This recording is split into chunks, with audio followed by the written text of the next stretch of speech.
ఆదికాండం 41వ వచనం, 41వ అధ్యాయం 50వ వచనాన్ని 51వ వచనాన్ని చదువుకుందాం. ఆదికాండము 41వ అధ్యాయము 50వ వచనం 51వ వచనం చదువుకుందాం. కరువు సంవత్సరములు రాకమునుపు యోసేపుకి 2 కుమారులు పుట్టిరి. ఓను యొక్క యాజకుడైన పోతీఫరు కుమార్తెయగు ఆసెనతు అతనికి వారిని కనెను. 51వ వచనం.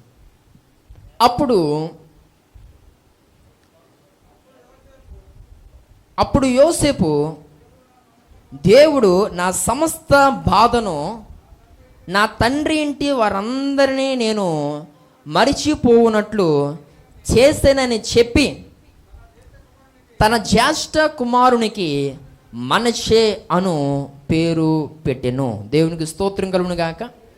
రెండవది గొప్పలారా, మనం ఆలోచన చేస్తే యాసెనతు ఎవరు అని అంటే ఆదరించేటువంటి స్త్రీ అని చెప్పాను. ఎందుకు అని అంటే యాసెనతు యోసేపు జీవితంలో అడుగు పెట్టిన తర్వాత ఒక కుమారుడు పుట్టాడు. అయితే వానికి యోసేపు ఏం పేరు పెట్టాడు? మనషే అని పేరు పెట్టాడు. మనషే అన్న మాటకు అర్థం ఏంటి? మరుచుట. మీరు చాలా ఈజీగా చెప్పేస్తారు మరుచుట అని, అక్కడ ఉంది, దానికి ఎందుకు అంత బిల్డప్? మరుచుట ఒక మాటతో మనం తీసేస్తాం. కానీ యోసేపు కొంచెం దానిని అర్థమయ్యేలా చెప్పబోయా అని యోసేపుని అడిగితే యోసేపు అంటాడంట, నేను ఎన్నో రకాలైనటువంటి ఇబ్బందులు, ఎన్నో రకాలైనటువంటి బాధలు నేను అనుభవించాను.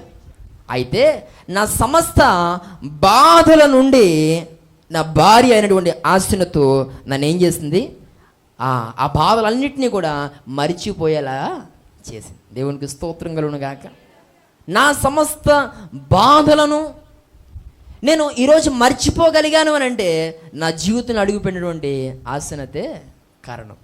ఈరోజు నా మాట్లాడుతున్న ప్రియ సహోదరి సహోదరుడు, అంటే ఆసెనతు తన భర్త అయినటువంటి యోసేపును ఎంతగా ఆదరించిందో మనం చూడొచ్చు. ఈ మాట్లాడుతున్న ప్రియ సహోదరి సహోదరుడు, ప్రతి భార్య తన భర్తను ఆదరించేటువంటి స్త్రీగా ఉండాలి. దేవునికి స్తోత్రం కలుగును గాక. ఈరోజు నా మాట్లాడుతున్న ప్రియ సహోదరి సహోదరుడా, ఈరోజు చాలామంది పిల్లరా ఈరోజు అర్థం చేసుకునేటువంటి పరిస్థితుల్లోనే నేటి దినాల్లో ఎన్నో కుటుంబాలు మనకి కనిపిస్తూ ఉన్నాయి. భర్త ఏదో బయట కష్టపడి అలా తిరిగి వచ్చి అడుగుతాడు, అమ్మ కొన్ని మంచినీళ్ళు ఉంటే ఇవి అని అడిగితే ఈమంటది, నువ్వేమన్నా ఆఫీసర్ వేటి వెళ్ళి తీసుకో అంటది కదా. నేను అంటాను, అతడు కానీ మంచినీళ్ళు తాగడానికి ఆఫీసర్ అవ్వాలా?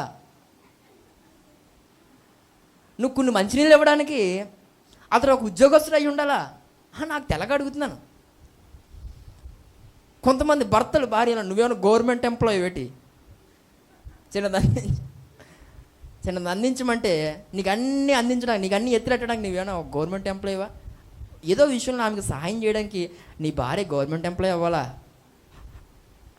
ఆమె ఉద్యోగస్తురాలు అయ్యి ఉండాలా? బుర్రపాడుగానే. ఈరోజు నేను మాట్లాడుతున్న ప్రియ సహోదరి సహోదరుడా, ఇక్కడే తేడాలన్నమాట. ఒకరి ద్వారా ఒకరికి ఎందుకు ఆదరణ కలగదు?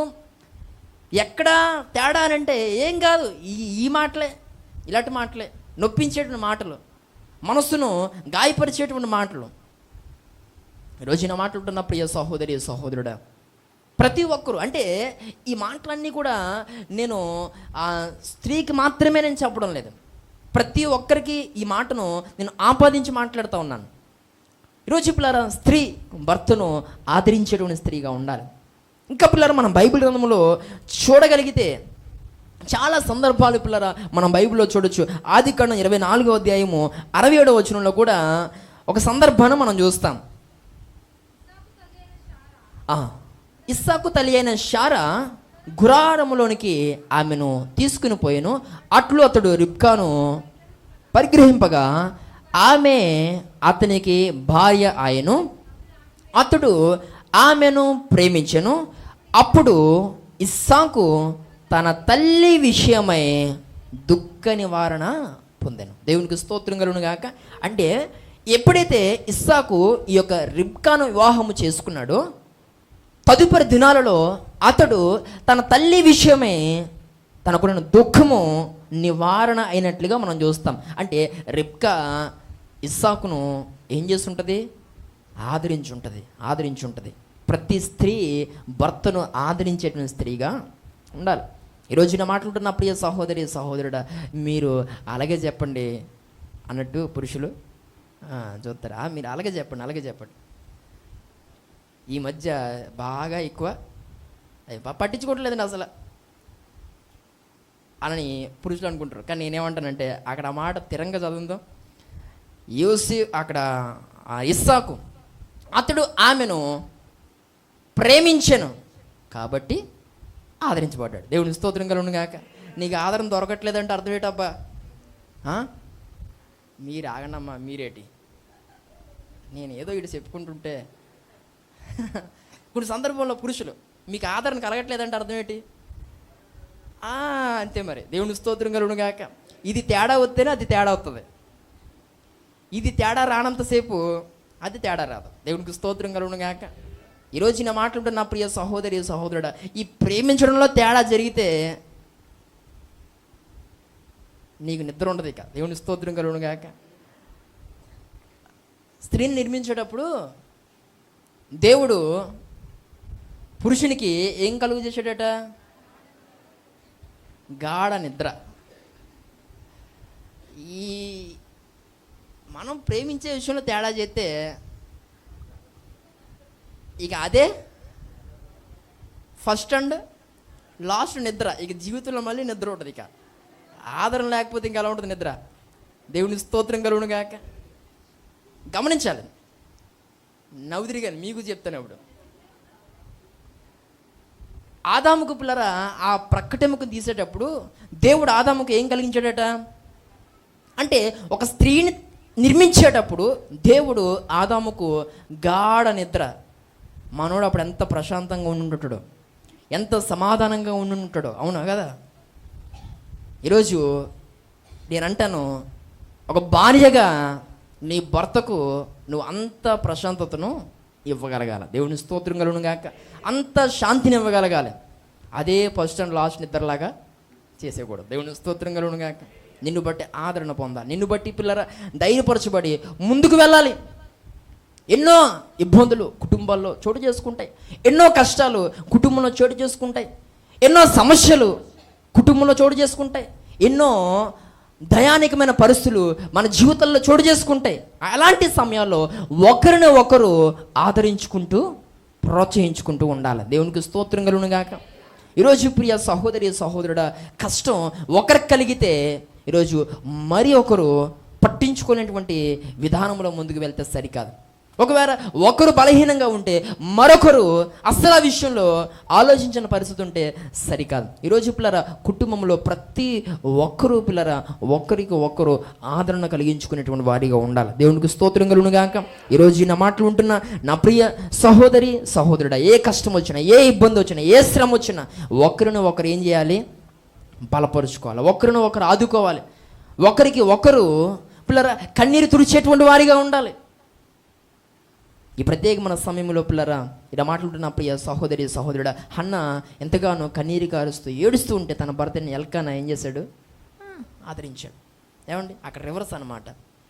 అంటే ఆదరణ ఒకరి ద్వారా మాత్రమే పొందేది కాదు. ప్రతి ఒక్కరూ ఒకరుండి ఒకరు పొందగలిగేటువంటి అనుభవం అన్నమాట. దేవునికి స్తోత్రం కలుగును గాక. ఈ ప్రత్యేకమైన సమయంలో దేవుని సేవకునిగా నేను తెలియజేస్తూ ఉన్నాను. ఒకవేళ నిన్ను బట్టి ఆదరణ లేనటువంటి పరిస్థితి ఈరోజు నీ కుటుంబంలో ఉంటే అది సరికాదని దేవుని సేవకునిగా నేను తెలియజేస్తున్నాను. కాబట్టి ఎన్నో ఇబ్బందులు, ఎన్నో కష్టాలు, ఎన్నో ఒడిదుడుకులు, ఎన్నో శ్రమలు మన జీవితంలో వస్తాయి. అయితే అలాంటి సమయాల్లో పిల్లరా మనం నిరీక్షణ కలిగిన వారిగా మనము ఉండాలి. దేవునికి స్తోత్రం కలుగును గాక.